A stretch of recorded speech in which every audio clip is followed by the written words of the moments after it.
Hey, what are you guys doing? What's up? I'm here with the, how do I introduce you? What? I'm here with the multi-talented Thomas Mackay. Say hi. Hey, what's happening? Tell people about yourself. I am Thomas Mackay. I'm a musician based here in Honolulu, and love to play music and play a variety of stuff. What do you play? What do I play? Oh God, let's see. This weekend I'm playing drums. I also play vibes and mallet percussion and play keyboards. Okay, so here's it. I think we may have talked about this a long time ago, but here's the cool thing about you and how you entwine my life. So my dad was a big jazz fan in the late 50s, early 60s. And it wasn't the typical Charlie Parker, Dizzy Gillespie, Monk. It was like this West Cool jazz thing. Mm-hmm. Like Kenny Burrell, Bonnie Kessel, Wes Montgomery, and on top of the heap was Tjader. Yeah. And then, Yeah. And so he had an album called Soul Sauce. Mm-hmm. And of course, the title track was, and I heard that probably in the womb and stuff. And then you do research on that song, and as a guy named Channel Pozo wrote it, he's from Cuba, and in the late 40s, went from Cuba to New York, and he actually hung out with Dizzy Gillespie. The first incarnation of the song, it's called Wachiwara. Yeah, and so there's a legend about Channel Pozo because he actually supposedly ripped off the church funds, and the church put the people in the prisons put like a mojo on him, and he died mysteriously. So fast forward to 1969, right? Yeah. So Henry was at Woodstock. The percussion player was Jerry Valdez. Jerry's 19, Jerry's 19, right? Yeah. And then Jerry turns into Geraldo. Geraldo actually was inspired Jara, multi-platinum records, Grammys. He went on to be the most, for every single R&B person from Nile Rodgers to who knows what. Yeah. Then in 2014, he moved here to Honolulu. Yeah.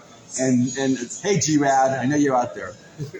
And with Geraldo, he has to jam all the time. So I get a phone call and say, I'm playing the Blue Note.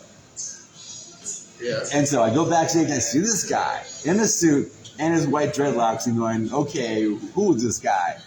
And as the show goes on, they play Soul Sauce. And you did like this I've never heard it live before, and you've done it, and you did it really well. I mean, almost no, like Tjader would do it. And I'm going like, holy moly. And so that's how music works sometimes. Yeah. You know, it's a full circle where you have all these connections, and that one moment puts it back in from my prenatal days to like being 50 whatever and seeing you playing it. Yeah. So thank you. Yeah, I love Tjader, and when you mentioned Gerardo, his debut at the Blue Note, which was like, what was it, 2016? Something like that. Already? Yeah. It seems like yesterday, but that's the first time he asked me to play, and we put the charts together and everything, and I was like sitting at my house with him, and he's telling me stories, and my mouth is just dropping on the floor. Yeah. But it's like really to play like Morning Dance and those tunes with him is like the real deal. Yeah. And the energy that he commands on stage is just, it's like, you got to be on point. Yeah. Which is cool. Yeah. It makes you rise to that level. Yeah, because I went on to do a couple photo sessions with him, with Mark Tenoy and Bonnie D, and Ethan Capone and Tom Mork, the other guitar player. And I was like, wow, it was like some of the best Honolulu sidemen right there at the moment. So it's really cool. Yeah. So when did the music bug hit you? My mom was a music teacher, and so my grandparents on my dad's side actually immigrated from Scotland in the early 1900s, and my grandfather on my dad's side was a professional French hornist in Edinburgh, and my grandmother on my dad's side was an opera singer. So when we would go to, you go summer vacation, they were in Cheyenne, Wyoming, and they taught there. And so we would always go, and I would sit, the place where I had my bed was in the basement, and it was spooky, but it had two big, huge grand pianos. And that's kind of, I started getting really interested in like the sounds of music and piano and all that. My grandfather at the time taught me my first rudiments. That's probably like 6, 7 years old, So it was always in there. And I was always like playing, I would always go to the piano and like play Rainstorms and things like that. And my mom tried to teach me a little bit, but I don't want to listen to her. So she got me with someone else, and it just kind of gravitated. But I always kept piano up, and then I graduated, to drums and played a little guitar, just dabbled in everything as a kid. But I really like drums, and so I wanted to be a drummer. When I was in high school, I remember getting Emerson, Lake and Palmer Volume 1. And I was like totally into Call Palmer. And I was like, okay, this is what I want to do. High school, I'd listen to like Stuart Copeland. Yeah. And I'm banging away in my room trying to be like him. I come out and the TV is like really loud because they just let me do it. So it was really supportive. And then didn't really want to do anything after high school as far as like going into like any other careers. So I pursued music and percussion in college. So that's where I found vibraphone. That's where I found jazz, and I fell in love with Tjader and Gary Burke and all those. But my first marimba lesson was my brother he was an organist. He still is an organist, and he took organ lessons, and I was taking percussion lessons, and the guy figured out that I had played piano. So he said, well, let's see what you can do with mallet. And the first mallet instrument that I actually played didn't have a frame. It was just bars on a table. Yeah. And I learned my scales. It was probably 6th grade. But, it was like when I got to college, it was a natural transfer of like, I can play piano and I can hit things. I can play this kind of stuff and I can play drums. And drums kind of went on the wayside after that, And I just got really enthralled with Gary Burton and,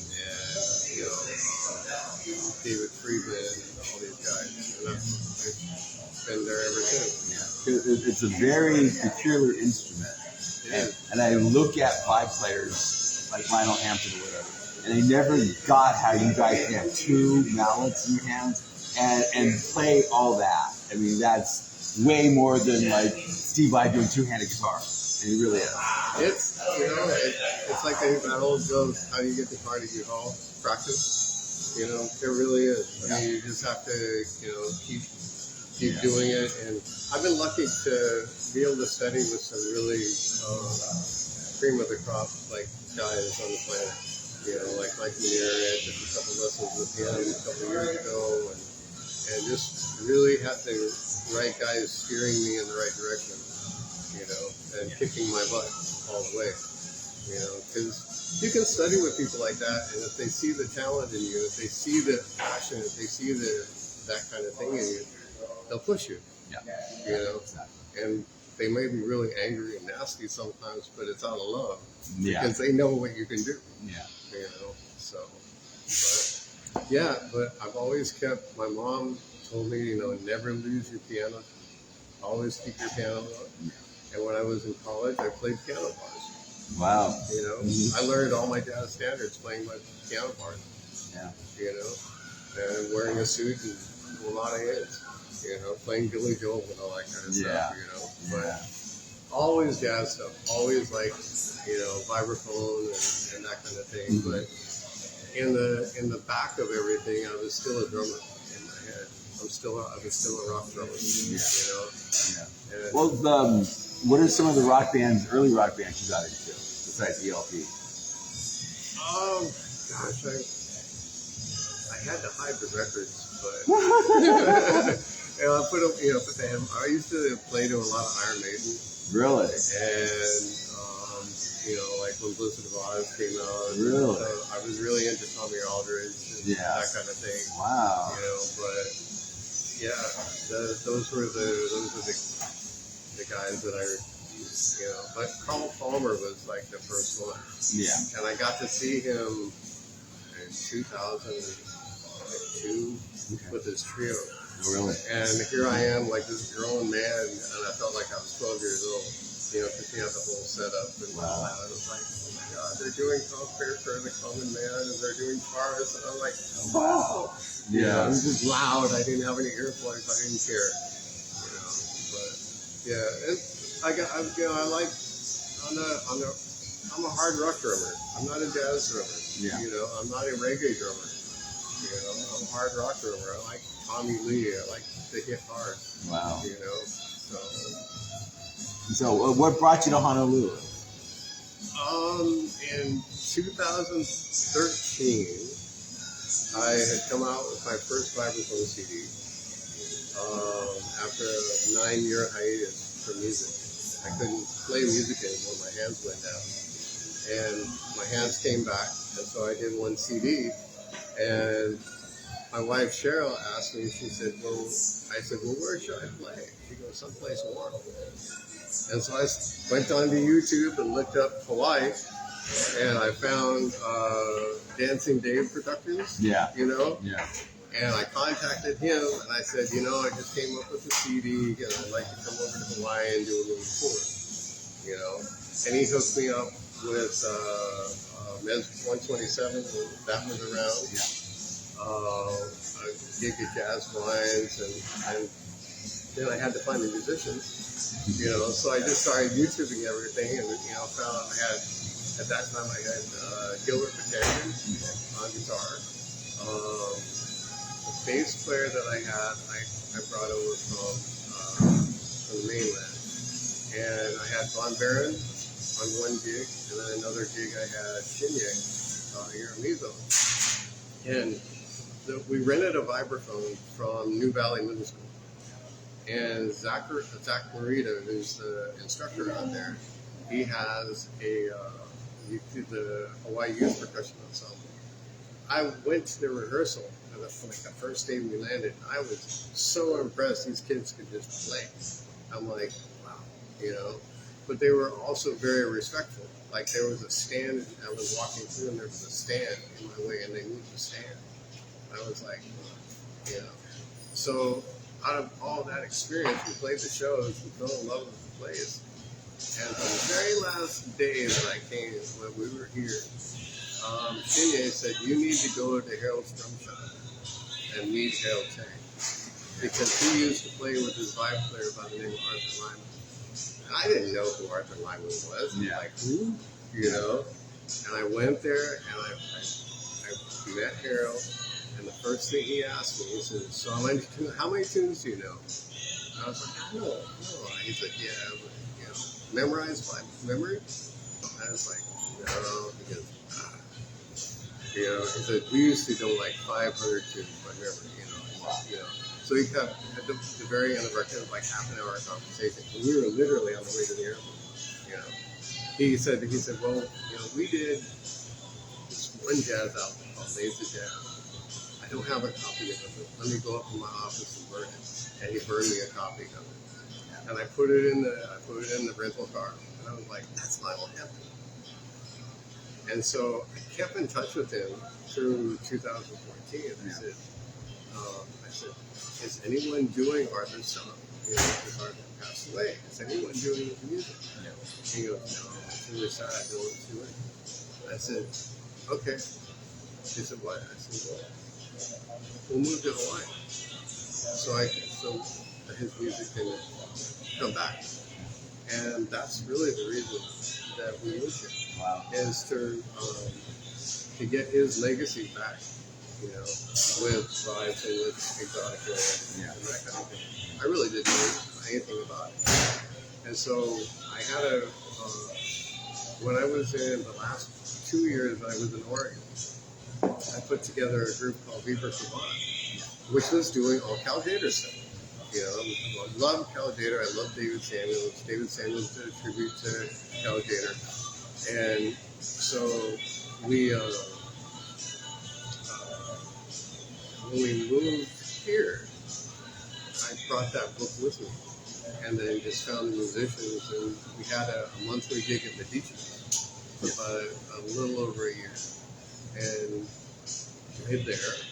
And then I had a gig that my first gig at the Blue Note when the Blue Note opened up, and it was half set of Arthur, half set of Tjader.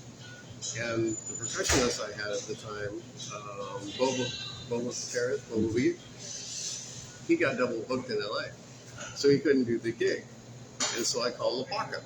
I didn't even know Lapaka. I mean, this is like happenstance, you know, the universe is shining on us and all that. And we did the gig, and Lapaka and I just started talking. And goes, man, you know, finally there's a 5 player who's into all this stuff. And I was like, yeah, that's the reason I moved here. And then we got the one money on it. Yeah. So I gotta tell you guys about Lapaka. I've been photographing Lapaka with Henry for like 22 years. He's like absolute monster.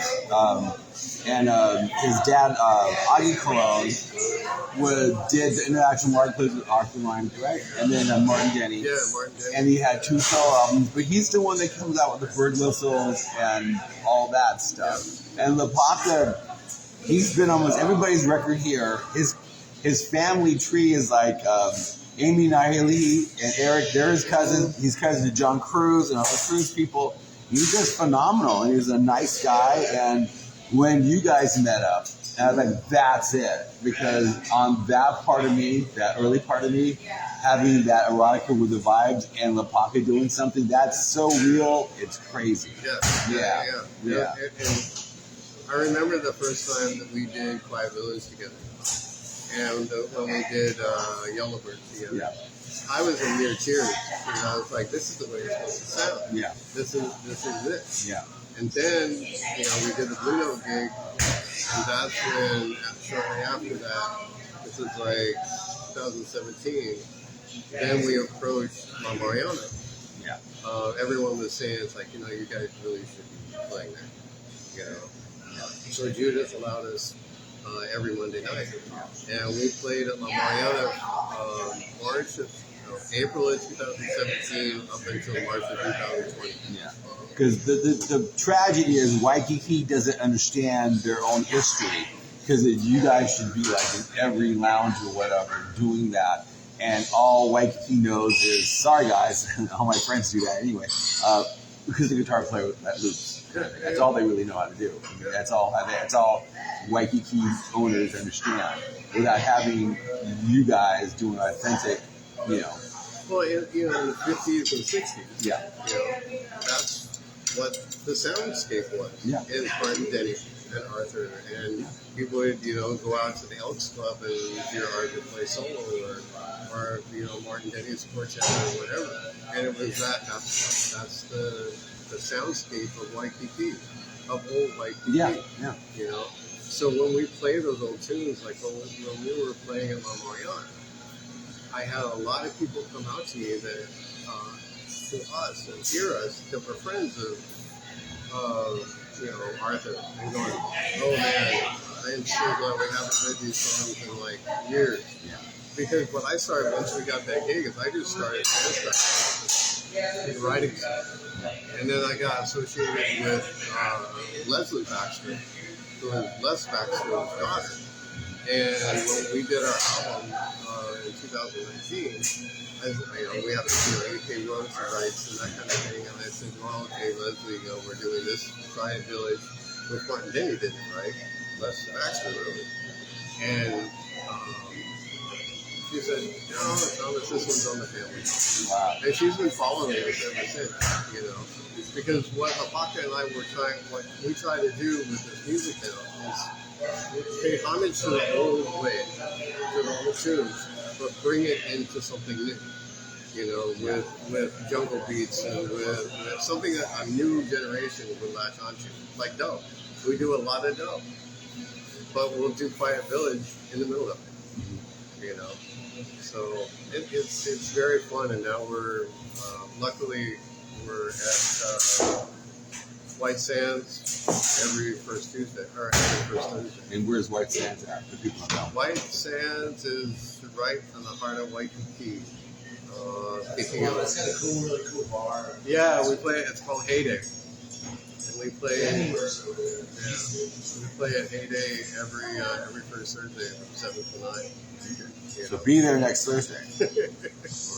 First Thursday? Yeah, first So Thursday. next And we month. just played there. So Yeah, mark your calendar. Yeah. So how did you give? I mean, talk about how Honolulu Witchez. I said Honolulu Witchez. They have, we were talking about, my drumming and who I liked as a kid. And in high school, I never played in a rock band. I just played in myself, And at college, I got into the jazz thing. But the hard rock thing has been always a part of me. And I've had some, health problems over the years, and now I'm a lot healthier and all that kind of stuff, and I'm able to play drums again. And so SETI had set up, had an audition. I answered the ad. I forget how it was, answered the ad or something on Facebook, or how that is now. Yeah. And we set up an audition. It was Ted Curdy and SETI, because they were writing the tunes together. And they had a group called Blaze before, just where I lived. And so I did the audition, and they liked what I did, but I was barely hanging in there health-wise. So they were like, man, I don't know if this guy's going to even make it down the stairs. And they re-unearthed me as a drummer for 30 years. And I am having a blast with it. It's like I get to hit hard. And I love playing original music. I love playing people's music.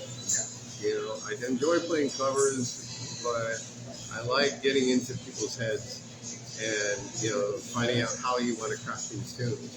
And that's the thing I like about SETI.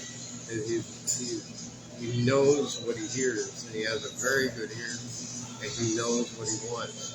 And it's very fun to work with someone that is on point and that knows the genre, and knows how to get that sound. It's like you got to hit that crash with everything, and the importance of that, and I'm just having a blast with the Witches. But we've got a gig with the Honolulu Witchez coming up on this weekend, Rock Fest. That's on Saturday at Anna's. So, and he's been doing that for eons. Rock Fest, on the broadband around. But then we got asked to do a local tribute band. And so SETI came into rehearsal one time and said, "Would you want to do Motley Crue or Black Sabbath?" I said Black Sabbath. And so now we have Warfare, which is a Black Sabbath tribute band. And I've always loved, Bill Ward and all that. I've just never been able to dig into it. Yeah. And now I've been able to dig into it, and play, that music too. So it's like being 12 years old, So it's very fun. That's cool. We should give a shout out to your wife. If you guys want to buy a house on the Leeward side of Oahu, talk to Cheryl. She's not my friend, my Facebook friend, but she's a great gal. If you guys look for a house, she has been my angel. She has kept me around and kept me in good in health and all that kind of stuff. It's like I always say, if it really wasn't for her, I probably would not be here. We wouldn't be talking. So it's very it's incredible to find someone who is your best friend, and also a musician. She plays flute and percussion. She had an album when I met her. Wow. And actually, when I was in Oregon, we went to Goodwill. I had just got my album out. Yeah. And we were at Goodwill, and her album was at Goodwill. I said, "Baby, you made it before me." So I was like, "Well, I gotta buy it." you know. And she was making, 99 cents on the whatever, you know. But That's crazy. So she's a musician. She used to manage bands in Oregon. Wow. You know, and she also produced a thing called Musician Spotlight on public radio. Wow. For like 6 years. So, yeah. She doesn't let the grass grow under her feet. So, yeah. So what's next for you? Next for me, I'm really enjoying playing, drums with Eddie and the Honolulu Witchez and the War Pigs. The Intoxika group, like you say, is playing every month. And right now, that's kind of, I'm focusing on those things. When the pandemic hit, everything, like we were discussing before, everything went online. Yeah. And I was teaching, when I moved here, I started teaching at Easy Music Center in Pearl City. I had like 23 drum students, piano students. And then I went on my own for a little bit, went to church for a little bit. But then when the pandemic hit, I moved all my students online. And I still have 2 of the students. One actually, I've had him for 6 years, and he graduated from high school, and is now at the University of Arkansas. Still takes drum lessons with me every Saturday at 2 o'clock. We meet on Zoom. Wow.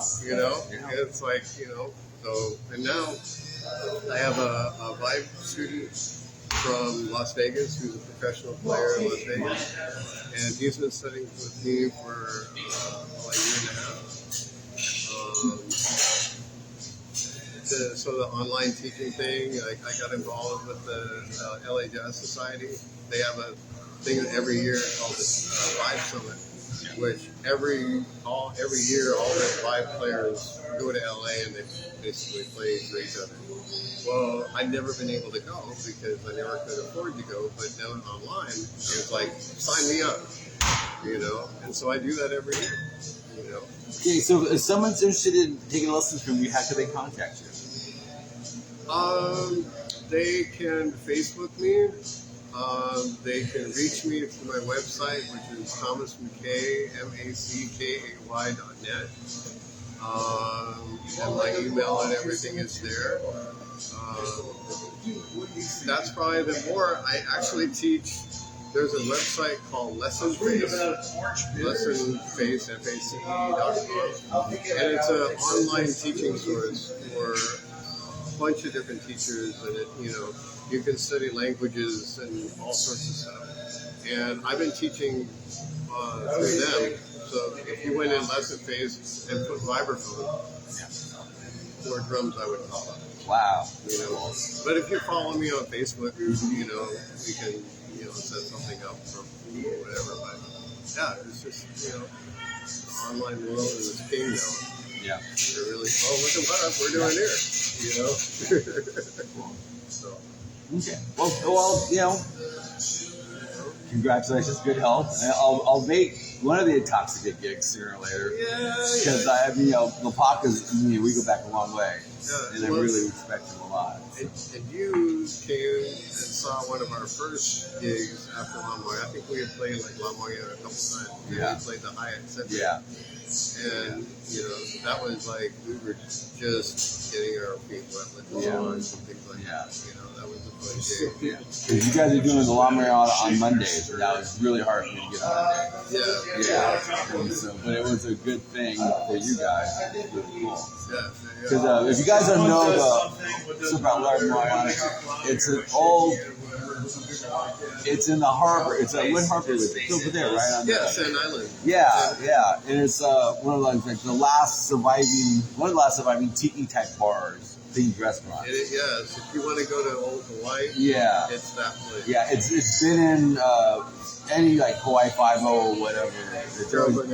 Yeah, it's always been in something like that. And I went a couple times. We used to have a blind keyboard player. The blind guy. Yeah, that was crazy. Cool. One thing that we haven't talked about Intoxika and all that, but when I've always I got into playing reggae music I got hired to play keyboards in the reggae scene when I was in Oregon. And the lady that I was backing was Wilma Fraser, who was a Studio One legend. She grew up with Bob Marley and the guitar. So I learned reggae keyboards from her. And this last couple of years, I played with he had a group called the Treasure Stones that is no longer here. Yeah, it's another one I really want to catch you guys too. Because of, what's his name? Sorry, Roz. Yeah, I really like the way she sings and stuff. Yeah, so I really wanted to do that. Check this out. Her sister, Shereen, we ended up playing in another band called Red Draw, and I played with them from 2019 till like 2021 or something like that. Yeah. But my hobby is studio. Yeah. I like recording. I like, composing. I've always liked that stuff. And so I always wrote reggae rhythms, and I started, recording them. So I sent a couple to Shereen, and in a day, and like 3 hours later, she had lyrics. Wow. I said, okay, then you got to come over to the house. And we ended up with an album. And it was nominated, that album was nominated for Best Reggae Album of the Year in 2020. And then last year, 2021, or this year, I did a version of Millicuti Scott. Yeah. And that ended up being in the Christmas category. So it's like, we do it. I give the jazz side is there, and there's this hidden part, at 4 o'clock in the morning to 6 a.m. in the studio, Yeah. So, I'm glad that we're talking because we haven't been able to talk. Yeah, we're always at gigs and that kind of thing, so this is awesome. I'm gonna have a coffee. Because we discussed. I show up at a gig, and then either band saying, "Yeah, if we don't get that much time to talk, or you gotta split, or you gotta split." But this is the main thing I'm doing this for: to hang out with my buddies one-on-one. It's crazy how much. How many amazing musicians are on this island? Yeah, and either born here or whatever, they gravitate here. And you have to be a special person to actually want to move here and understand not just the lingo or the language or the culture, but the music too. And it has to really flow for you. So I've been very fortunate to have so many friends. And then, and I really try to do my best to, photograph everybody and document everything. And so it's really important for me. And now, like we said, it's great. Once a week, I'll see my kids one day and then hang out with my buddies and that. Yeah, and it's great. And like you say, the musicians on this island, one thing that drew me to this island was the amount of great musicians. One of the guys that I first met when we came here in 2017 or 2013 was Tommy James. Yeah. From Duke Ellington, and him and I also kept in contact when I moved over here. Him and I, for probably maybe 3 gigs, we did a piano vibraphone. Oh, wow. And it was the most incredible, spontaneous combustion kind of thing. We did it at the DQs. And he, like Gerardo, made me go to a different level, And it's like, okay, are you going to show up or are you going to stay home? It's like, I'm comfortable, And there are these musicians around this area that if you're up for the challenge, they'll have you. Yeah. It's crazy because all types of music. All types of music. Yeah. People are serious. Yeah. It's like the rock and roll scene, being with City. It's like, if there's serious musicians that know the craft, really know it. So it's fun. Makes you work hard. So one more time, run through how can people find you? You can find me on my website, thomasmackay.net. I check it now and then, but leave me a message because then I'll know it works. You can find me on Facebook, Thomas Mackay. I actually have three different Facebook pages. I have Thomas Mackay Drummer 808, and Thomas with the vibraphone 808. So if you see those are my music pages. And all links to like the YouTube stuff. You know, we have Intoxika has a website, intoxika808.com.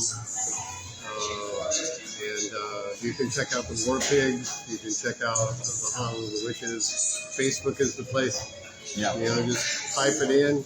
If you misspell it, you know, you'll get something. Well, thanks, man. Yeah, dude. It was fun. Yeah. Talk to you guys next week. Aloha.